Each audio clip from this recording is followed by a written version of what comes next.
Hello friends, today we are going to see about if then statement. So let us start in QB 64 कैसे हम लोग if then statement का use कर सकते हैं। तो पहले ये input, first of all the input keyword. Input keyword के मीनिंग क्या है कि यहाँ आपको इनपुट खुद से आप करना चाहते हो, right? You want to give your own input, कि आप अपना खुद का नंबर कोई देना चाहते हो, then yes you can go with the input command. In that यहाँ लिखा है do you want to print numbers 1 to 5। अगर आपको प्रिंट करना है, ये पूछ रहे हैं, right? So you are asking the question. So whatever you are asking the question, for that the variable it is given के Y dollar. Dollar Y, because dollar इसलिए देते हैं because it is a string, right? String यानी character. आप यहाँ character को as a input देने वाले हो, तो फिर बाद में उसके अकॉर्डिंग वो वेरिएबल दिया है वाई डॉलर।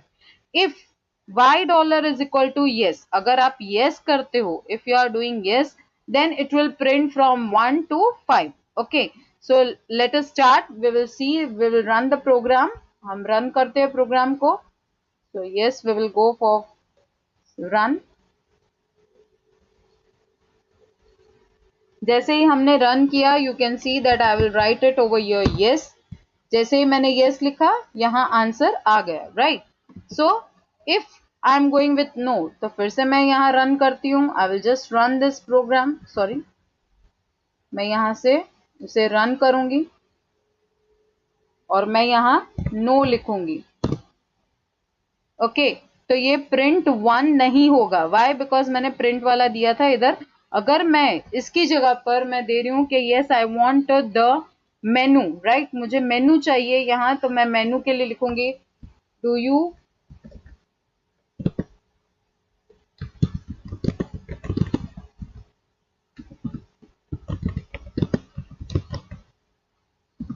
मेनू लिस्ट यस। अगर आपने यस किया तो उसके बाद उसका मेनू चेंज होगा, राइट? सो लाइक योर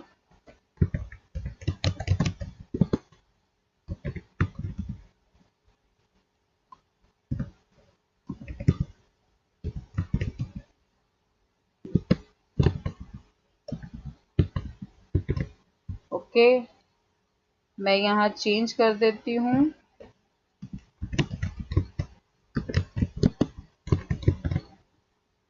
और ये मैं निकाल लेती हूँ, ठीक है?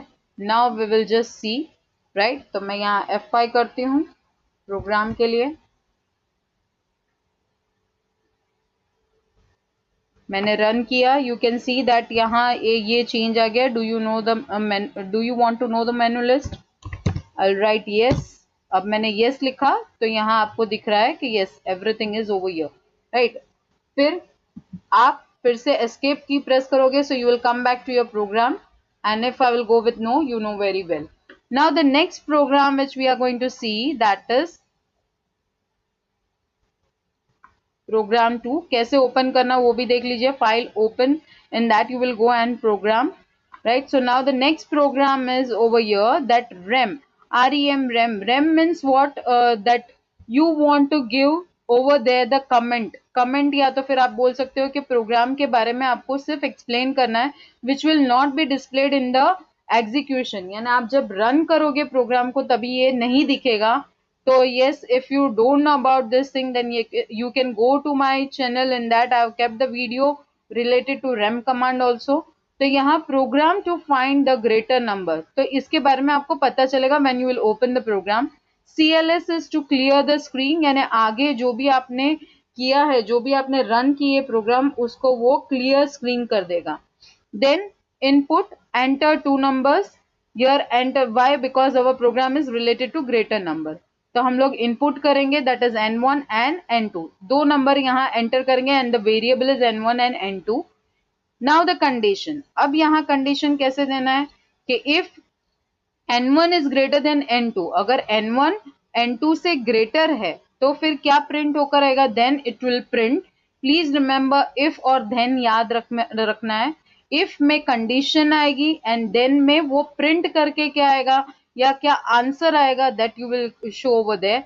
सो print greater number is n1, because n1 greater है। अब यहाँ कंडीशन चेंज हो जाएगी कि if n2 is greater than n1, right? तो फिर क्या प्रिंट होगा? That greater number is n2. Then the last if condition n1 is equal to n2, that you know very well कि हाँ equal to भी हो सकता है, दोनों same number भी हो सकते हैं, then print both the numbers are equal. So let us execute. मैं execute करके आपको दिखा रही हूँ.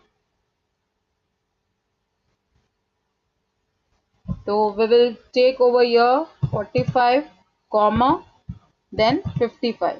Okay, so everyone know that the answer is 55. अब हम लोग क्या करेंगे, यहाँ हम लोग फिर से रन करेंगे ये प्रोग्राम को,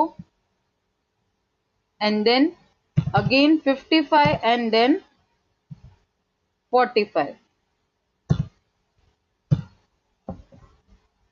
We can change over here. अब मैं क्या कर रही हूँ, now I will take it both the numbers as 55.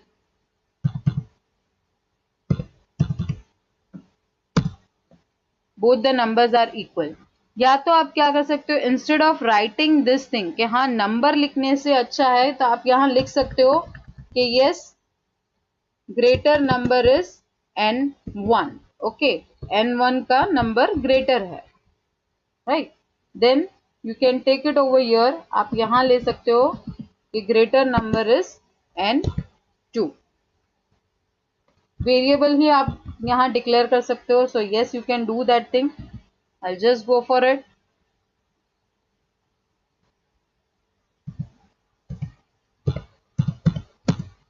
So you can see over here greater number is n2, that is 60. Okay, now the next program,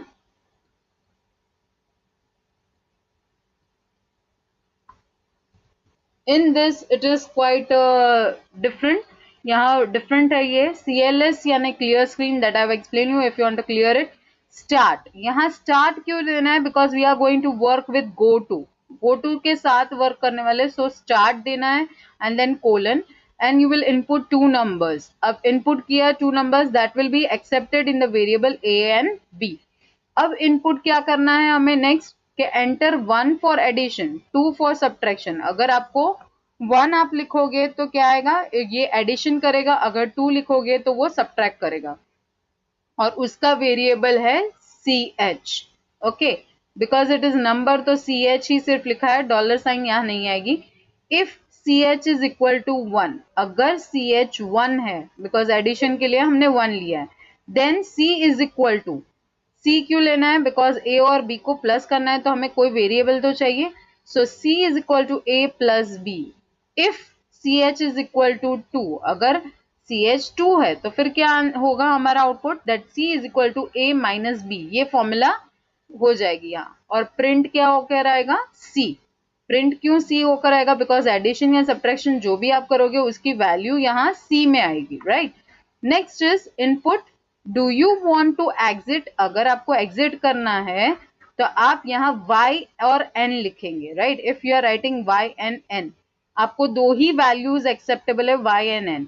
So that value will be counted over here in this variable q dollar. क्योंकि यहाँ alphabet है, so you have to give the dollar sign.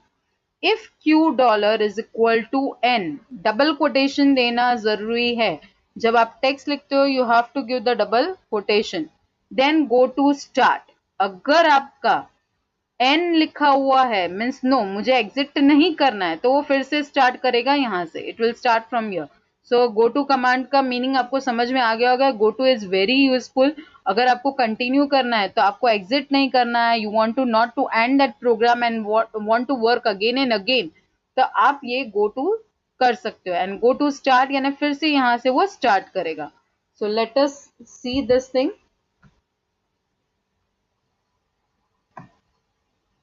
I'm writing here 80 and 90, that is two numbers we have to.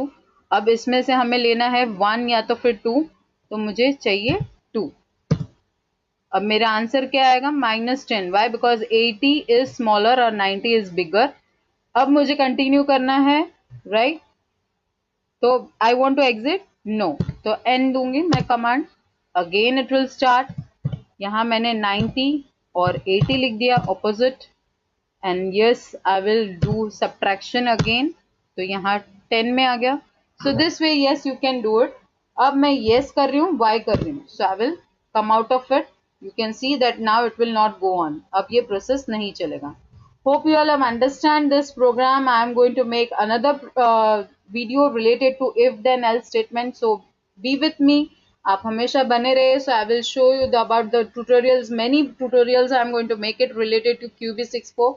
So and please comment and subscribe my channel so you can get the notification every time कि new videos के लिए आपको notification मिलता रहे. Thank you.